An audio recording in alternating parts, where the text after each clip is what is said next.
Hey, this is a screencast series called Vim Un-Alphabet. My name is Josh Branchaw, and this is episode 27 in the series. In this episode, we'll be looking at the question mark character. First off, the question mark character can be used in normal mode to initiate a backward search. This is the counterpart to the /, which searches forward. With the cursor here, I can find a previous match for the word backward. Similarly, I can find a previous match for the word Vim, like that. Like /, question mark searching supports both count and offset. See the help files for more about those.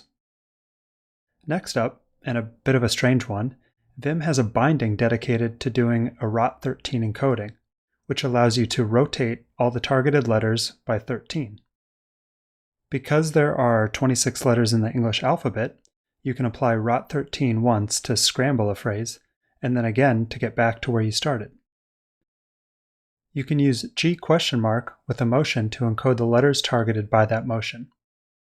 Heading down here to the front of the line, I can hit G question mark $, and the encoding will be applied from my cursor to the end of the line. I can apply that encoding one more time for the whole line by hitting G question mark, and that rotates the phrase back to what it started as. This can also be done with a visual selection. Hitting Shift-V on this line to visually select the whole thing, I can then hit G question mark, and I've rotated this phrase. Next up, the question mark is a useful pattern matching modifier that matches if the preceding atom is present exactly 0 or 1 times. It's a good way to match on some subset of the pattern that you aren't sure is going to be there. For example, you could match on all occurrences of VI or Vim by wrapping the M in a block with a question mark.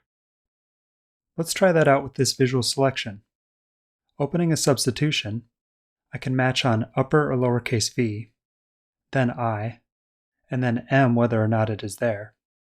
And then I can replace that with my favorite editor, and then apply that substitution liberally.